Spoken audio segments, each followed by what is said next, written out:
bonjour à tous. Je m'appelle Romain Dupont, je suis expert dans le métier de la sûreté de fonctionnement électronique. Et aujourd'hui, je vous propose un second webinaire autour du profil de mission qu'on avait déjà abordé lors d'un premier webinaire en mois de janvier. Donc là, on va revenir ensemble sur cette problématique et voir un peu, finaliser un peu l'approche de ce qu'on avait commencé le mois dernier sur comment définir un profil de mission, quelles sont les problématiques et les enjeux associés, et comment obtenir l'ensemble des informations nécessaires pour derrière pouvoir estimer la fiabilité de nos composants électroniques. Donc ce que je vous propose, puisque je ne sais pas si vous avez tous assisté au premier webinaire sur le profil de mission au mois de janvier, de vous faire un rappel rapide du contexte, donc FIDES, mais vraiment très rapide. Vous rappeler également les enjeux qu'on a vus la dernière fois, et puis revenir ensemble sur les différents paramètres du profil de mission. Tout ça illustré au travers d'un exemple qu'on avait commencé à analyser au mois de janvier et qu'on va finaliser aujourd'hui. Quelques règles très simples que je tiens à rappeler avant de démarrer ce webinaire. Donc merci, comme le disait Rachel, merci de couper votre micro. Si vous avez envie de poser des questions, n'hésitez pas à utiliser le chat. On a des modérateurs qui vont enregistrer vos questions. Par contre, n'hésitez pas à mettre votre nom pour qu'on puisse vous identifier. On vous redonnera l'occasion de parler au travers de votre micro justement pendant lorsqu'on reviendra sur ces questions posées sur le chat. Par contre, voilà, merci d'être clair et assez concis sur ces questions pour qu'on puisse tout enregistrer et pouvoir revenir rapidement et simplement dessus en fin de séance. Donc je vous propose de faire un rappel rapide de la méthodologie FIDES qui va nous donner le cadre pour notre profil de mission. Donc la méthodologie FIDES, c'est une méthode très récente qui prend en compte tout un tas de facteurs qui va nous permettre de caractériser au plus proche de la réalité la fiabilité de nos composants. Donc on va passer par la caractérisation de la technologie qu'on va retrouver pas uniquement dans FIDES mais dans plein d'autres normes, les conditions d'emploi. Donc ça, c'est ce qui va nous intéresser aujourd'hui. C'est au travers de cette partie-là qu'on va définir le profil de mission, définir l'environnement dans lequel vont évoluer les différents composants. Le cycle de vie qui est lié plus à un process qualité qui va influer sur la fiabilité de nos composants. Les overstress qui sont plus pour caractériser le fait que certains composants sont en interface alors que d'autres pas. Et donc ça va jouer sur la possibilité d'être exposé pour ces composants à des overstress et donc une fiabilité moindre pour ces composants justement en interface.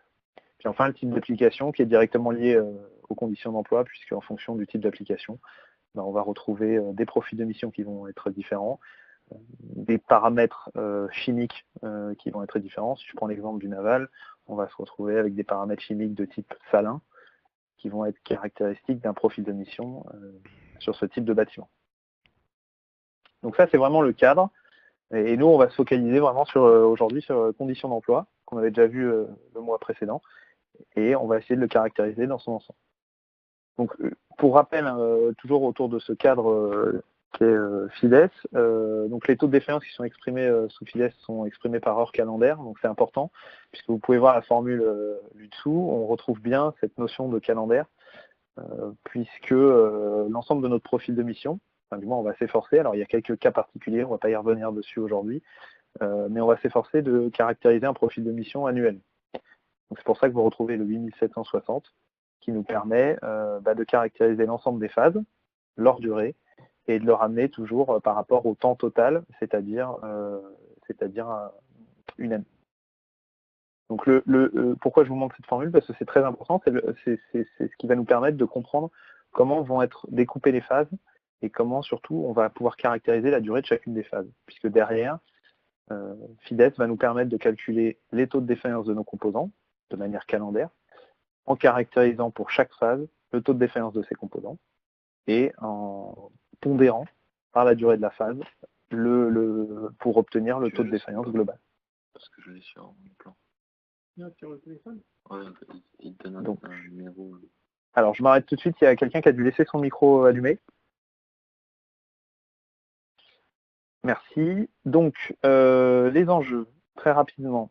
Le profil d'émission, comme je l'ai déjà dit, c'est le principal facteur de dispersion lorsqu'on évalue la fiabilité prévisionnelle. Donc c'est une étape très importante. Elle était importante dans les précédents, dans les autres recueils qui existent et qui sont à disposition des ingénieurs fiabilistes. Mais aujourd'hui, le fait est que FIDES a choisi de mettre l'accent sur caractériser le profil de vie, ce qui amène plein de paramètres à caractériser et ce qui amène surtout des résultats qui vont varier énormément en cas d'erreur dans ce profil de mission. Par contre, ce profil de mission, l'élaboration de ce profil de mission, il permet de se poser énormément de questions qu'on ne se posait pas avant et qui permettent déjà de répondre ou du moins de percevoir quels vont être les leviers ou les éléments dimensionnants de notre fiabilité. C'est une véritable démarche.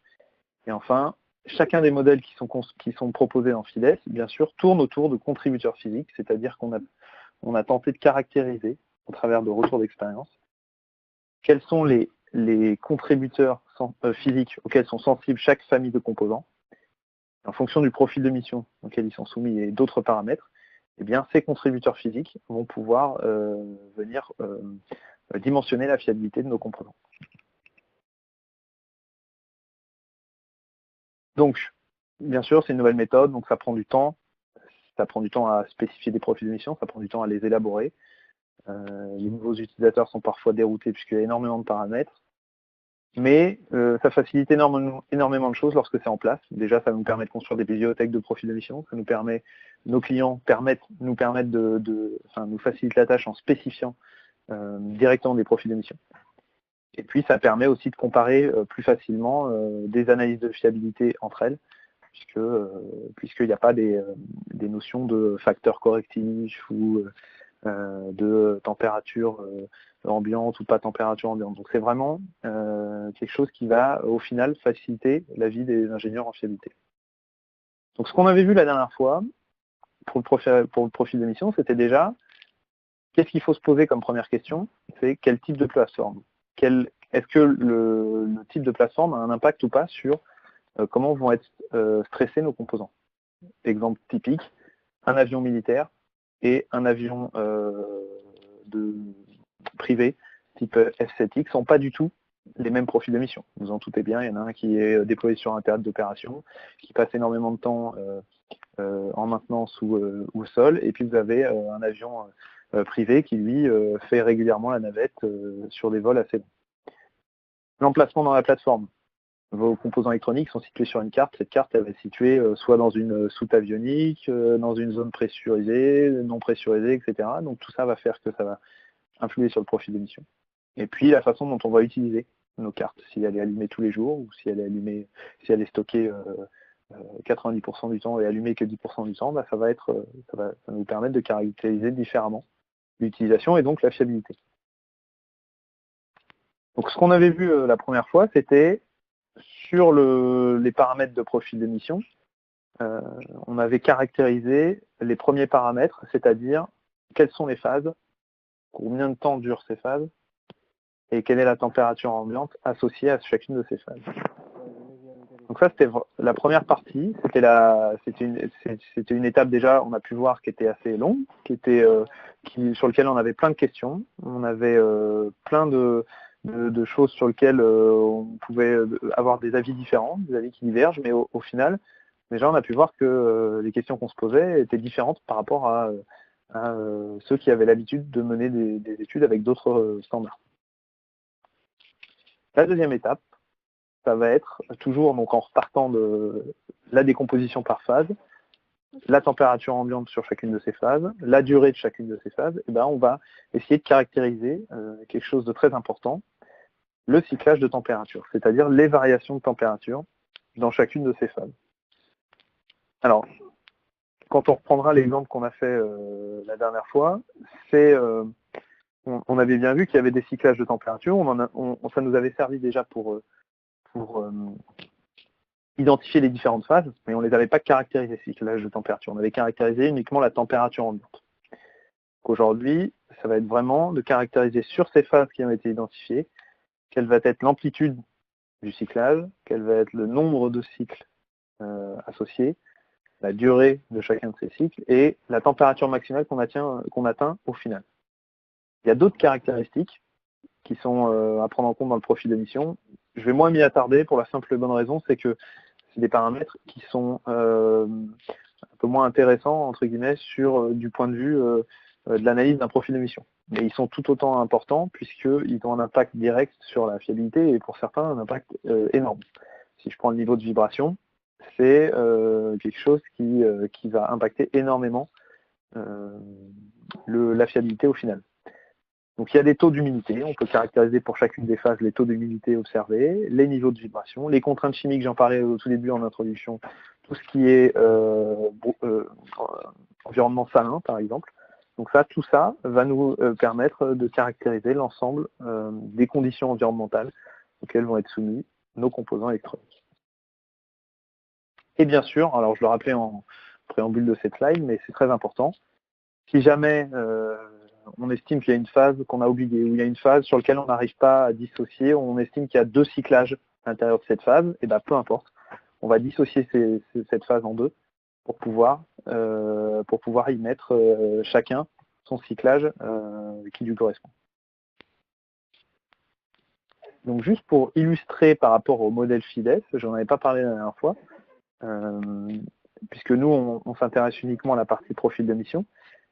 Là, on retrouve une équation, on va dire, générale, qui s'applique aux résistances, mais on va dire, elle est globale à l'ensemble des composants, enfin, du moins, c'est de la même forme. On va retrouver le lambda 0, alors c'est pas le but de ce webinaire, je ne vais pas trop m'attarder là-dessus, qui est le taux de défaillance de base, on va dire, dans un environnement idéal.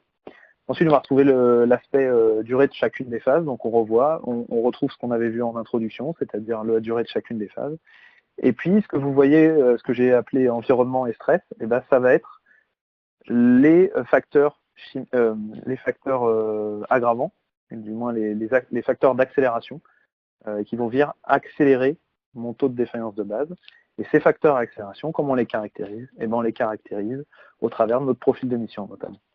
Puisque le pi thermoélectrique, ça va être caractérisé par la température ambiante. Le pi TCY, c'est caractérisé par les cyclages de ma phase. Le pi mécanique, de la même manière, par le niveau de vibration, etc., etc. Et ces pi là, que vous voyez, ils sont calculés pour chaque phase, et donc pour chaque caractéristique que vous avez rentrée dans votre profil d'émission, et ensuite ils sont pondérés par la durée de cette phase, qui nous donne au final le lambda physique qu'on voit dans cette équation, qui est le taux de défaillance global de notre composant. Le pi induit, j'en parle pas aujourd'hui, c'est pas le but, c'est tout ce qui traduit justement ce que je disais en introduction, les aspects d'interface et de composants sujets à des overstress. Là, c'est juste pour illustrer, donc par exemple, le pi TCY qu'on voit en dessous, c'est la formule, alors je vais revenir au slide d'après, c'est la formule qui est utilisée pour caractériser le cyclage thermique, dans lequel il y a des paramètres à fournir, qui sont les paramètres du profil d'émission, ni plus ni moins, et donc qui vont nous permettre de calculer ce petit TCY. Donc, nous on avait vu au mois de janvier la partie 1, c'est-à-dire thermoélectrique. Aujourd'hui, on va s'intéresser à la partie 2, cyclage, et également vibration mécanique et humidité. Donc, les paramètres qu'on n'avait pas vus. Donc, le cyclage thermique, c'est ce qu'on appelle de la fatigue thermomécanique, et de leurs assemblages. Donc généralement on se focalise plus sur les joints brasés. Il y a une loi d'accélération qui est utilisée, qui s'appelle Coffin-Manson. Elle est un peu retravaillée, mais voilà, c'est le principe. Et cette loi va permettre de caractériser, au travers de quelques paramètres qu'on va récolter dans le profil d'émission, de caractériser la contrainte de cyclage thermique. Et donc, le cyclage thermique a plus d'impact que la température ambiante. Je pense que vous en doutez bien. Donc, il est très important. C'est là-dessus où il ne faut pas se tromper. Donc, le cyclage thermique, il va traduire les phases de on et de off, par exemple, donc les marches-arrêts, qu'on peut retrouver par exemple dans l'automobile, où on démarre notre voiture un certain nombre de fois par jour. Les variations de température liées à un environnement, on va dire, classique, où il y a des variations jour-nuit. Et puis, les variations liées à l'utilisation. Un Rafale qui passe d'une altitude 0 à à plusieurs milliers de pieds de hauteur, et on va avoir des changements de température qui vont être assez violents. Et c'est ce cyclage thermique va nous permettre de le caractériser. Donc, les données d'entrée qu'on a besoin, bien sûr, c'est, je le disais tout à l'heure, l'amplitude du cyclage thermique, le nombre de cycles, la durée de chaque cycle et la température maximale qu'on attend. Donc c'est la petite illustration que vous avez en bas à droite, où on retrouve ces différents paramètres. Ce qui est important de savoir, c'est que, et on va le voir juste après dans l'exemple, le cyclage thermique est complètement indépendant de la température ambiante. Je m'explique. La valeur que vous mettez dans la température ambiante, qu'on avait travaillé la dernière fois, n'a aucun impact sur la contribution du cyclage thermique. C'est-à-dire que vous pouvez dire que votre température moyenne, elle est de 25 degrés, et votre cyclage thermique, si vous faites varier cette température ambiante... Pardon, vous pouvez couper votre micro, s'il vous plaît? Excusez-moi, il y a quelqu'un qui a laissé son micro. Merci. Donc, comme je le disais, la température ambiante, elle peut augmenter, elle va influer sur le pi thermoélectrique, donc un facteur de stress lié à la température ambiante. Mais par contre, le cyclage thermique ne va pas être influencé par la température ambiante. Néanmoins, lorsqu'on va construire le profil d'émission, vous allez voir que la température ambiante et le cyclage thermique sont intimement liés. Pourquoi? Parce que souvent, le cyclage se fait autour d'une température moyenne, qui est la température ambiante, ou alors le cyclage se fait à partir d'une température stabilisée, qui est la température ambiante. Donc, ils sont indirectement liés, mais dans les calculs, ils n'ont pas de lien. C'est-à-dire que nous, ce qui nous intéresse, ce n'est pas la température ambiante lorsqu'on caractérise le cyclage thermique, c'est vraiment la température maximale qu'on atteint. Vous verrez que ça implique parfois quelques difficultés lorsqu'on fait le profil d'émission, puisqu'on essaye toujours de faire le lien entre la température ambiante et le cyclage, mais on le verra juste après sur l'exemple. Les autres paramètres que je vous parlais, donc les vibrations aléatoires, caractérisées par un paramètre qui s'appelle le GRMS, qui tourne autour d'une loi de Basquin et qui a pour but de caractériser la fatigue mécanique des composants liée à de la vibration. Concrètement, sur un hélicoptère ou sur un blindé chenillé, où on va avoir beaucoup de vibrations. L'humidité, donc là c'est pareil, on va caractériser l'effet de l'humidité, l'effet notamment de corrosion et de pollution. Là c'est une loi spécifique également qui est utilisée, une loi de Peck, et le facteur d'accélération, c'est le niveau d'humidité relative, ce qu'on appelle le RH. Il est lié à la température ambiante, c'est-à-dire que en fonction de la température ambiante, le niveau d'humidité n'a pas le même impact sur la fiabilité. Ce qui est très important comme paramètre lorsque vous avez des stockages de longue durée, puisque si votre zone n'est pas climatisée, si le niveau d'humidité n'est pas régulé dans votre zone, et si votre composant est stocké très longtemps, l'humidité va avoir un facteur très important sur la fiabilité finale. Enfin, le paramètre chimique, qui va nous permettre de caractériser les effets chimiques atmosphériques. Alors, je le disais, le salin, vous allez avoir aussi le sable, vous allez avoir aussi, si vous êtes en environnement industriel ou posé sur un bureau, vous comprenez bien que le fait d'avoir un ordinateur qui est posé sur un bureau ou un ordinateur qui est sur une plateforme pétrolière, on n'a pas du tout les mêmes agressions chimiques pour le composant. Ça, c'est un petit exemple qui est donné dans FIDES, c'est un petit exemple. C'est les niveaux à choisir pour la pollution chimique, puisque je n'ai pas dit, mais le facteur chimique, il est limité déjà à quelques familles, c'est-à-dire qu'on a pu observer que quelques familles de composants qui étaient sensibles à ces facteurs. Et en plus, contrairement aux autres, ils ne suivent pas une loi prédéfinie, c'est un facteur qualitatif dans lequel vous mettez des niveaux et qui vont venir accélérer ou pas la fiabilité de nos composants. Donc il y a des exemples qui sont donnés sur la partie droite du tableau. Donc ce qui est important, ce qu'on peut voir aussi, c'est que voilà, le dernier paramètre, niveau de protection, donc si notre produit il est hermétique, ou s'il est situé dans un environnement climatisé, température régulée, dans lequel il n'y a pas de pollution chimique, dans lequel l'humidité est surveillée, ou dans un boîtier qui a un certain niveau d'herméticité, et bien derrière, on va avoir directement l'impact qui va se retrouver dans notre profil d'émission, puisqu'on va pouvoir le caractériser, chose qu'on ne pouvait pas faire avant. Donc là, on voit un petit exemple des paramètres du profil d'émission. Alors, c'est un document qui avait été fourni par la DGA où ils s'étaient amusés à comparer des calculs de fiabilité suivant des profils d'émission prédéfinis chez eux en fonction de leurs applications. Sans trop passer de temps dessus, la seule conclusion qu'on peut voir, c'est que la partie jaune, c'est la partie cyclage thermique et c'est celle qui est, de manière générale, la plus importante entre les différents profils. Voilà. Donc un avion armé, concrètement, il va faire des changements d'altitude très rapides, donc ce qui va amener des variations de température importantes. Donc on voit entre un profil de mission qui a été mal caractérisé, qui se rapprocherait je vous l'accorde, ça serait un peu bizarre, mais qui se rapprocherait d'un profil de mission type PC posé sur un bureau en France par rapport à une carte électronique qui est embarquée sur un avion armé, voilà, on voit qu'il y a un rapport 10, enfin un peu moins, 8,5. Voilà, c'était pour traduire un peu cette importance du profil de mission. Donc là, voilà, on l'avait déjà vu la dernière fois, on avait vu quelques colonnes. Là, c'est le profil de mission global qui est à caractériser lorsque vous faites une analyse de fiabilité avec FIDES.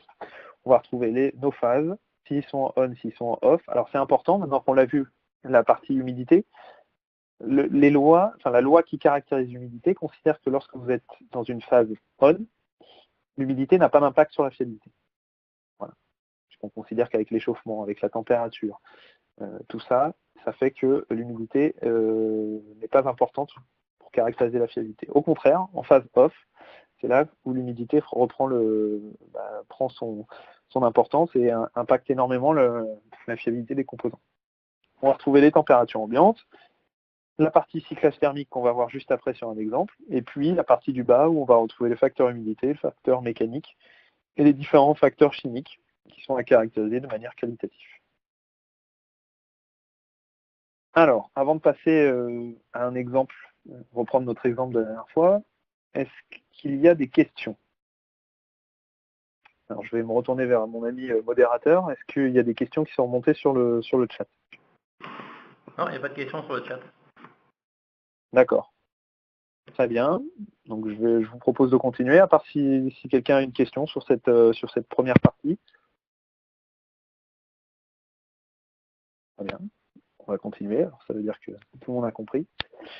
Alors, vous vous souvenez, la dernière fois, pour ceux qui étaient là, on avait pris l'exemple d'un calculateur central embarqué sur un hélicoptère. Donc on va reprendre ce même exemple et puis on va aller plus loin en caractérisant les paramètres qui nous manquaient.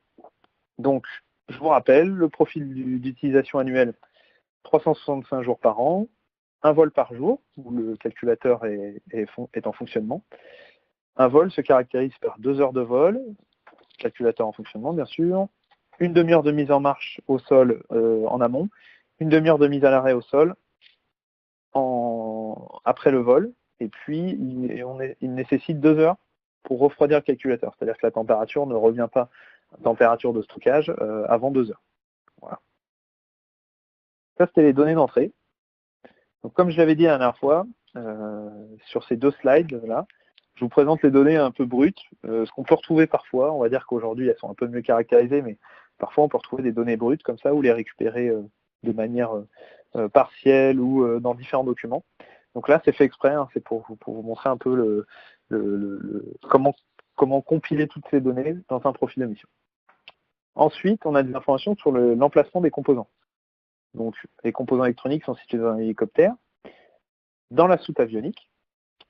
Cette soute avionique est composée d'un ensemble de calculateurs, et les calculateurs sont faits d'un ensemble de cartes. Et donc nous, on va caractériser un de ces calculateurs. Enfin, on va caractériser les composants qui composent un de ces calculateurs. La température moyenne extérieure au sol, elle est de 15 degrés. plus ou moins 10 degrés de variation jour-nuit. Donc là, ça va être important. La dernière fois, on ne l'avait pas utilisé, mais là, c'est important. Température de la zone. Donc ça veut dire quoi? Ça veut dire que dans la soute avionique, lorsque mes calculateurs sont en fonctionnement, on va considérer qu'ils sont tous en fonctionnement en même temps, eh bien, la zone, elle est non plus à 15 degrés comme l'est l'extérieur de l'hélicoptère, mais elle passe à 15 degrés plus 15 degrés. Il y a une élévation de 15 degrés. Et enfin, dans le calculateur, parce que nous, ce qui nous importe, c'est la température au niveau de la peau de nos composants. Donc, dans le calculateur, qui est fermé au sein de cette baie avionique, eh bien, il y a également encore 15 degrés de plus, dû à l'ensemble de la chaleur dissipée par ces composants.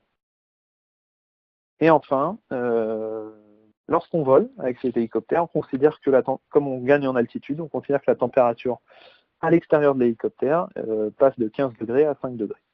Voilà. Ça fait beaucoup d'informations. Et le but, déjà, la première étape, c'était de caractériser un peu ces différences de température en phase de vol et en phase de sol. Donc on avait fait cet exercice, où là on retrouve une petite illustration de comment s'organisent ces températures. Donc on voit bien la phase de sol où il fait 15 degrés à l'extérieur, où la zone elle s'échauffe de 15 degrés lorsque tous les calculateurs sont en fonctionnement. Donc on se retrouve à 30 degrés dans la zone. Et enfin, l'équipement qui nous importe, les cartes qui nous importent sont dans un équipement qui, lui, voit aussi sa température ambiante augmenter de 15 degrés, ce qui nous fait 45 degrés au plus proche des composants. Ça, c'est en phase de sol. Et en phase de vol, comme la température ambiante extérieure elle baisse de 10 degrés, vous avez l'ensemble des températures qui baissent de 10 degrés. Donc on se retrouve avec 35 degrés au pied de nos composants. Donc voilà un peu les différentes zones de température, si je puis dire, qu'on va retrouver au travers de notre profil de mission. Donc, comme je disais, la première étape, c'est de définir les phases, chose qu'on avait faite. Donc on avait regardé une journée, on avait dit, on commence par du stockage. Alors là, c'était posé la question, est-ce qu'on vole tout le temps au même créneau dans la journée? Est-ce qu'on vole tout le temps à midi? Est-ce qu'on vole tout le temps à 8 heures? Est-ce que c'est aléatoire? Donc ça, il faudrait le prendre en compte. Aujourd'hui, on ne l'a pas pris en compte. On a considéré qu'on volait tout le temps à la même période de la journée. On considère que donc il y a un certain temps en stockage. Ensuite, on va mettre en route le calculateur, la partie avant vol. Ensuite, on va voler. On va passer sur la phase après vol, où là, on redescend au sol. Et enfin, la phase de refroidissement. Le calculateur a besoin de refroidir avant de retourner à sa température de stockage, qui est la même qu'avant qu'on utilise l'hélicoptère. Pour l'aspect de durée, ce qu'on a fait, c'est qu'on a essayé d'estimer, ça c'était sur une journée, sur un an, qu'est-ce que ça donne? Donc sur un an, vous avez un vol de 2 heures. Donc ce vol de 2 heures, il nous permet de dire que comme il y a 365 jours et un vol par jour, vous avez 365 fois 2 heures de vol, ce qui nous donne la durée de cette phase de vol. Ensuite, on va pouvoir caractériser toutes ces phases de la même manière. Le stockage, c'est toutes les phases où l'hélicoptère n'est pas utilisé. On va se retrouver donc à 19 heures par jour. Comme on a obtenu ces 19 heures, on a enlevé les 2 heures de vol, les 30 minutes en amont et après vol, et enfin les 2 heures de refroidissement. Et puis on a pu caractériser l'ensemble de ces phases de cette manière pour obtenir la durée de chacune des phases. La deuxième étape, qui était de caractériser pour l'ensemble de ces phases les températures ambiantes. Donc on a pu, à l'aide de ce diagramme, à peu près évaluer les cyclages de température. Donc on peut voir la partie stockage où vous avez la variation aujourd'hui, l'élévation de température lorsque vous mettez en marche le calculateur, le vol, la partie retour au sol, le refroidissement du calculateur et retour en zone de stockage.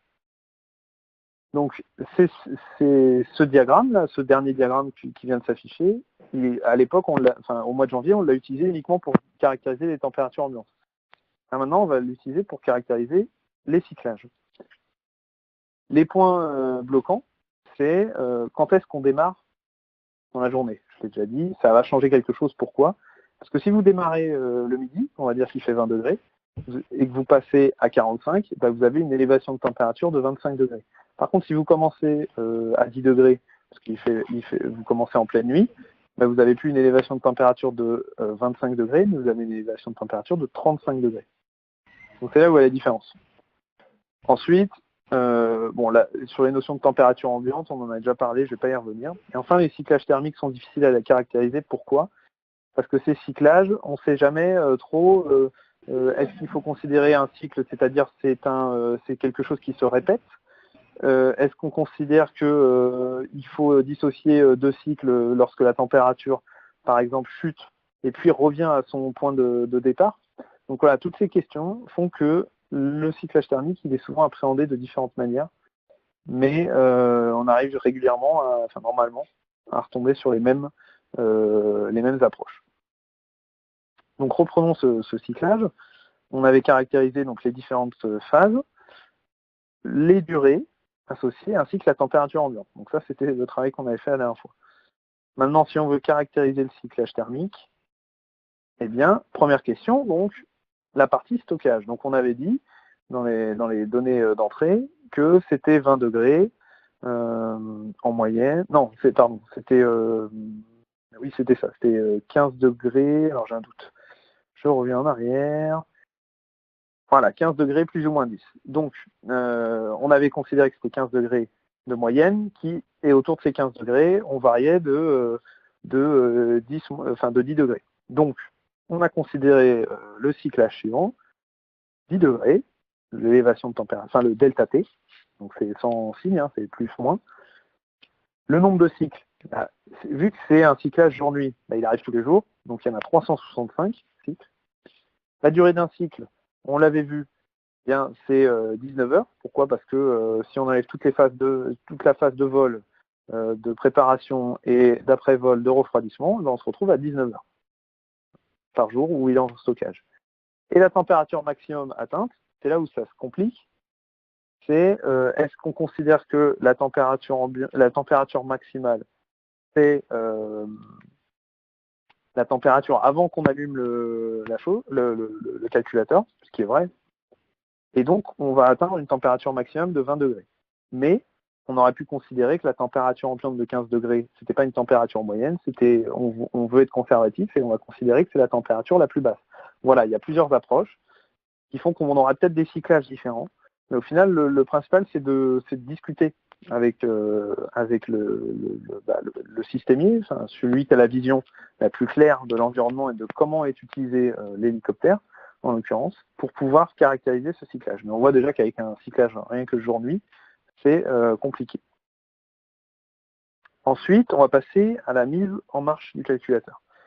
Donc là, dans l'ordre chronologique, on va garder notre logique de la première phase. On va considérer qu'on oscille autour de 15 degrés. Et donc, lorsqu'on allume le calculateur, on va considérer, donc, comme il était dit dans l'énoncé, qu'on va augmenter de 30 degrés. D'accord ? Plus 15 pour la zone, plus 15 pour le calculateur. Donc 30 degrés. Delta T, 30 degrés. Donc on va passer de 15 degrés, ici, à 45 degrés. Voilà. On aurait pu considérer que le cyclage, on est trop conservatif et qu'en fait on part tous les jours en plein milieu de journée, en plein milieu de journée, donc il fait 20 degrés. Et en réalité, la température maximum atteinte n'est pas la même. Voilà. Donc ces considérations-là, c'est des choses à discuter avec le système. En l'occurrence, nous, on va continuer sur la même logique. Donc plus 30 degrés, on arrive à 45 degrés. Combien il y a de cycles ? Eh ben, on allume l'hélicoptère, le calculateur une fois par jour, donc 365. Combien de temps dure ce cycle ? On l'avait vu dans l'énoncé, ça dure 30 minutes, donc 0,5 heures. Ensuite, on va passer à la phase vol. Donc la phase vol, elle dure 2 heures. Donc on a la durée de notre cyclage. On fait un vol par jour, donc 365 cycles, puisque 365 jours. Ensuite, la question est, quel cyclage j'ai ? En théorie, si on regarde bien l'énoncé, on a atteint 45 degrés, puis ensuite l'hélicoptère a pris de l'altitude, et la température extérieure est passée à 5 degrés, ce qui nous amène à une température au niveau des composants qui a chuté à 30 degrés, à 35 degrés. Donc on a un delta T de 10 degrés qui est caractérisé d'une baisse entre 45 et 35. Et là se pose la question, quelle est la température maximum? Alors, la température maximum de notre cycle, c'est la température à laquelle on est parti. Donc c'est-à-dire à 45 degrés. Voilà. Et à laquelle on va remonter à la fin de notre vol, puisqu'on va redescendre d'altitude, donc la température extérieure va augmenter et on va revenir à 45 degrés. On aurait pu décider de découper le vol en plusieurs phases. La phase de montée en altitude, la phase de croisière, puis la phase de descente en altitude, et puis on aurait pu aussi encore sous-diviser chacune des phases de montée en altitude en fonction des paliers. Voilà, on aurait pu faire beaucoup de phases, ce qui est fait parfois, mais des fois ça n'apporte pas beaucoup de valeur dans le sens où les composants ne voient pas cette différence de température. Deuxième phase de taxiing, donc c'est la phase après vol, dans laquelle là c'est la même approche, elle dure une demi-heure, il y en a 365 par an, puisque 1 par jour, et là on a 10 degrés de variation, puisqu'on va repasser de 35 à 45, cette phase de descente. Température maximum atteinte sur cette phase, 45 degrés. Enfin, le refroidissement. Donc le refroidissement, il prend 2 heures. On l'avait dit. Ça se passe une fois par jour. Donc il y en a 365 cycles. On va avoir un delta T de 30, puisqu'on va partir de 45 degrés lorsqu'on a atterri au sol à la température de stockage, c'est-à-dire 15 degrés plus ou moins 10. Mais sur cette phase-là, considérez, la température maximum qui aura été atteinte est quand même 45 degrés, puisque c'est la température à laquelle on est parti. Voilà un peu la façon de fonctionner. Alors, les points bloquants qui restent et que j'ai déjà évoqués, c'est-à-dire à quel moment on part dans la journée. Le problème d'annualiser les profils d'émission, c'est que vous considérez que tous les jours c'est la même chose, ce qui est difficile, puisqu'on sait très bien qu'un hélicoptère il ne va pas voler tous les jours à la même heure. Les cyclages de température, j'en ai déjà parlé, qui sont en lien avec la température ambiante. On voit bien que les températures ambiantes sont intimement liées, puisque lorsqu'on trace la chronologie d'une journée, on voit bien que c'est lié. Mais parfois, ça peut jouer des tours, puisque cette température ambiante, parfois, elle n'est pas directement liée. Et ça peut poser des problèmes, notamment lorsque vous vous amusez à prendre delta T avec la température maximum, vous ne retombez pas forcément sur la température ambiante. Voilà, c'est des choses à garder en tête. Il faut vraiment faire l'exercice séparément. La température ambiante, c'est la température stabilisée ou moyenne, ou la température qu'on atteint à la fin de cette phase. Les cyclages de température, c'est vraiment les cycles considérés sur cette phase-là, c'est-à-dire les élévations ou les abaissements de température. Un dernier point, donc où démarre le cyclage et où il s'arrête-t-il? Ça, on en avait parlé sur la phase vol où on pouvait décliner tout un tas de phases. Le dernier point, durée supérieure à 2 heures. Alors, pourquoi j'ai écrit ça? C'est-à-dire que dans la formule de calcul des stress liés au cyclage thermique, et en fait, il y a une partie de la formule qui considère, enfin, du moins ça a été observé lorsque les modèles ont été créés, qu'au-delà de 2 heures, un cyclage, il n'a plus d'impact sur la température. Il n'a plus d'impact sur la fiabilité. Ou du moins, elle est très minime. Ça veut dire quoi? Ça veut dire que si vous avez une variation de température qui est supérieure à 2 heures, par exemple le cyclage jour-nuit, ben en fait, vous allez atteindre, c'est comme si vous aviez écrit 2 heures en termes de durée de cycle. Vous allez atteindre le maximum, entre guillemets, d'impact sur la fiabilité. Pourquoi? Parce que voilà, les mécanismes liés au cyclage de température n'ont un impact que si, de manière générale, ils sont inférieurs à 2 heures. Donc dans les formules de cyclage thermique, s'il y en a qui veulent aller voir, vous avez à un moment donné une partie de la formule où c'est écrit min de 2 heures et la durée de ce cycle. C'est-à-dire que si la durée de ce cycle fait plus de 2 heures, de toute façon, on prendra 2 heures comme valeur de référence. Voilà.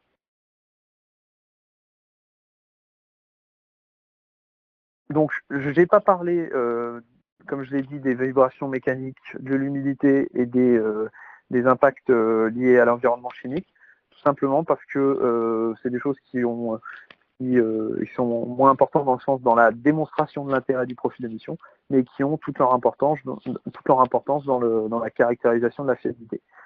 Si on regarde 30 secondes, bien sûr que l'humidité va être importante lorsque vous allez être en phase de stockage. Bien sûr, il n'y aura pas beaucoup de vibrations, même il n'y en aura pas du tout. Dans les phases de montée en altitude, vous allez avoir des vibrations. Dans la phase de vol également, l'humidité, elle va être fonction de l'altitude où vous êtes, et puis dans quelle zone se situe votre calculateur, si dans une zone protégée ou pas, etc., etc. Donc en conclusion, les profils de mission sont à définir avec toutes les parties prenantes, je l'avais déjà dit, c'est-à-dire que des profils de mission ne sont pas à faire tout seul dans son coin. D'autant plus que le client a souvent une meilleure vision de l'ensemble des paramètres du profil de mission. Et c'est pourquoi, lorsque le systémier spécifie dans son cahier des charges un profil de mission, qui plus est au format FIDES, ça facilite énormément les choses et ça évite justement de se poser toutes ces questions. Alors, c'est pas que c'est pas intéressant de se poser ces questions, mais du moins, il y a des hypothèses à prendre, vous voyez bien, et ces hypothèses, c'est le systémier qui les prend et il les prend pour tous ses équipementiers. Comme ça, tous les équipementiers sont traités à la même enseigne. Tout ce qui est température ambiante et cyclage thermique, effectivement, il y a plusieurs interprétations. Moi, le conseil que je peux donner, c'est mettez-vous d'accord avec votre systémier pour qu'il puisse l'appliquer à l'ensemble de ses équipementiers, affichez les hypothèses, et puis essayer de construire ces profils de manière en workshop pour pouvoir justement avoir l'avis de tout le monde et pouvoir essayer de converger et pas seulement avoir un seul avis qui réduirait un peu la représentativité de ce profil. Et enfin, certaines applications sont très difficiles à transcrire en profil annuel. Je l'avais déjà dit, notamment tout ce qui est par exemple les missiles, les fusées type lanceur Ariane, où là vous avez un profil de mission qui va durer 3 ans et vous n'avez pas une répétabilité de chacune des phases. Voilà. Et ensuite, pour conclure sur ce profil de mission, vous avez bien vu que c'était complet, ça pouvait être complexe, ça pouvait amener beaucoup de questions. Donc le livret FIDES 2009, il est vraiment très bien fait pour cette démarche de construction de profil de mission. Vous retrouverez dans l'exemple que je vous ai montré une partie sur le livret avec les différentes approches. Vous verrez qu'il y a des approches différentes. Il y a des profils sur étagère qui sont proposés. Et puis, il y a des explications un peu plus détaillées sur notamment le cyclage thermique. Il y a un user group FIDES Midi-Pyrénées, ou même demain peut-être Occitanie, qui est un espace de partage, qui est ouvert à tous. La dernière session s'est déroulée, si je ne dis pas de bêtises, en janvier dans nos locaux à LGM. Et donc une prochaine matinale est prévue sur ce sujet, où le but c'est d'échanger, c'est justement de mettre à contribution l'ensemble des sociétés qui utilisent FIDES pour pouvoir interagir sur comment élaborer un profil de mission, quelles sont les bonnes règles, quels sont les pièges à éviter, etc., etc. Le GTR FIDES, qui est un GTR au niveau national, qui lui regroupe l'ensemble des sociétés qui gravitent autour de FIDES, toutes les sociétés qui ont conçu cette méthodologie ou participé à l'élaboration des modèles. Et donc là, c'est pareil, c'est ouvert à tous, donc n'hésitez pas à y venir, d'autant plus que vous pourrez être acteur des futurs modèles et des futures évolutions de cette norme. Et puis enfin, voilà, si vous souhaitez aller un peu plus loin et mener de A à Z l'élaboration d'un profil et l'élaboration de la fiabilité de vos composants, là, sachez que nous proposons sur Catalogue un ensemble de formations au travers sur les sujets de FIDES et de la fiabilité électronique de manière générale. Voilà. Écoutez, je vous remercie et je me tourne vers monsieur le modérateur pour savoir s'il y a des questions. Oui, tu as 2 questions sur le chat. Alors, tu peux me les lire, s'il te plaît? Alors, il y a une question, si je ne dis pas de bêtises, une question sur les 2 heures pour le cyclage. C'est ça? Oui. Donc, effectivement, alors, ce que j'expliquais, c'est que lorsque le FIDES a été conçu, lorsque on a analysé les composants dans les laboratoires pour voir l'impact du cyclage thermique sur ces composants, on s'est rendu compte qu'un cyclage qui était bref avait beaucoup d'impact sur la fiabilité, mais plus la durée du cyclage était importante et moins elle avait d'impact sur la fiabilité. Et on s'est rendu compte que au-delà de 2 heures, on estimait que l'impact était tellement minime que ça n'avait plus d'intérêt de le caractériser en tant que tel. Donc dans les formules FIDES qui permettent, dans les lois d'accélération qui permettent de calculer le cyclage, il y a une petite partie qui fait le minimum, on va dire, arithmétique, entre 2 heures et la durée de ce cycle. Et si la durée de ce cycle elle est supérieure, eh ben, on reste à 2 heures. Et donc je vois qu'il y a un complément de la question. On caractérise que la température ambiante au-delà de 2 heures. Alors je ne suis pas sûr de comprendre, mais en tout cas, pour tous les autres paramètres, il faut le caractériser. Même pour le cyclage, ce que je veux dire pour la durée. Même si elle fait plus de 2 heures, il faut la caractériser. Ne serait-ce que pour comprendre et pour pouvoir relire le profil de mission. Après, effectivement, derrière, lorsqu'on est un utilisateur averti, en réalité, si on écrit 2,2 heures ou 2,5 heures, on sait que ça ne va pas avoir d'impact pour la phase en question. Voilà. Est-ce qu'il y avait une deuxième question? Tu me disais qu'il y avait une deuxième question. Oui, un peu plus haut, tu as une autre question. Alors, est-ce que trop d'hypothèses n'utilise pas au résultat des calculs? Alors, effectivement, c'est une très bonne question. J'ai envie de dire qu'elle nuit moins que les facteurs correctifs que peuvent avoir chaque industriel et que chaque personne est libre d'appliquer ou pas. Donc ça, c'est ma première remarque. Mais effectivement, le profil de mission est sujet à plein d'hypothèses. Le tout est d'avoir des hypothèses qui sont discutées avec le client. Et j'ai envie de dire, pour éviter qu'il y ait des biais entre les valeurs de fiabilité des différents équipements, et ben c'est, on va dire, dans le meilleur des mondes, ce serait au systémier, enfin celui qui a la vision la plus large, de spécifier le profil de mission. Et lui, de faire ses hypothèses, mais au moins les hypothèses, elles seraient identiques pour tout le monde. Et effectivement, c'est un problème. C'est un problème. Et on va dire que le fait que les profils soient quand même relativement complets pour pouvoir caractériser, oui, ça amène beaucoup d'hypothèses, mais ça amène des hypothèses qui sont quand même constructives et qui sont au final sur lesquelles on essaye de limiter ou du moins de garder un petit aspect conservatif quand même. Voilà. Est-ce qu'il y a d'autres questions? Non.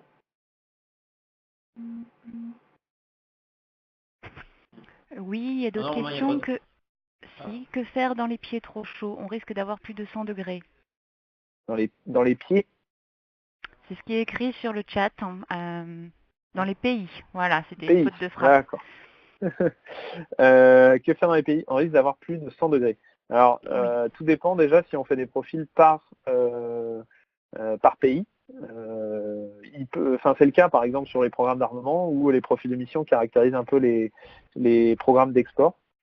Il y a pareil dans le domaine de la défense où ils font des profils opérations en métropole qui sont un peu différents et donc qui permettent justement de ne pas avoir un seul profil et donc de ne pas avoir une seule fiabilité qui ne représenterait pas l'ensemble de la flotte d'équipements qui va être produit.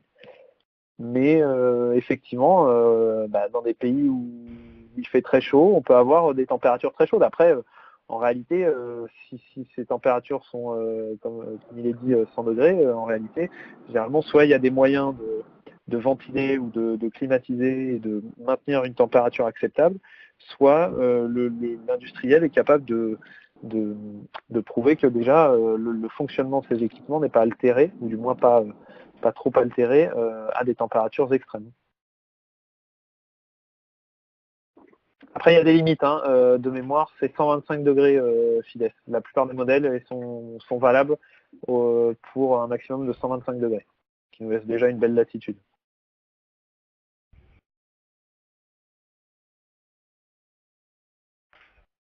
Ok, ben j'ai l'impression qu'il n'y a pas d'autres questions. Alors, non, c'est pas une variation de 125 degrés, c'est une température ambiante, donc c'est-à-dire la température à laquelle on va calculer la fiabilité. Donc ça peut être la température suite à un cyclage dans lequel on va se retrouver à 125 degrés, qui est le maximum autorisé pour les modèles. Voilà.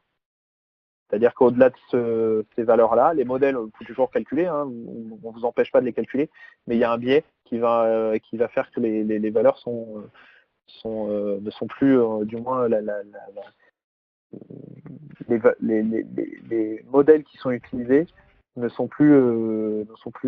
peuvent être non applicables pour ce type d'application. Mais durer plus que 2 heures. Oui, effectivement. Mais comme je disais, le cyclage au-delà de 2 heures n'est pas pris en compte. N'est pas pris en compte, c'est-à-dire qu'il n'a pas d'impact. Il est pris en compte. Voilà. Après, si cette personne souhaite plus d'informations, il ne faut pas hésiter à nous recontacter à la suite du webinaire si ça pose, si vous voulez plus d'informations sur ces températures maximum. N'hésitez pas à nous contacter, il y a mon adresse email et mon numéro, et puis Rachel vous fera parvenir de toute façon des slides avec les contacts pour revenir vers nous. Je vous propose qu'on s'arrête là. Merci à tous. Merci à tous. Bonne journée, bon après-midi et bon week-end. Bonne journée. Au revoir. Au revoir.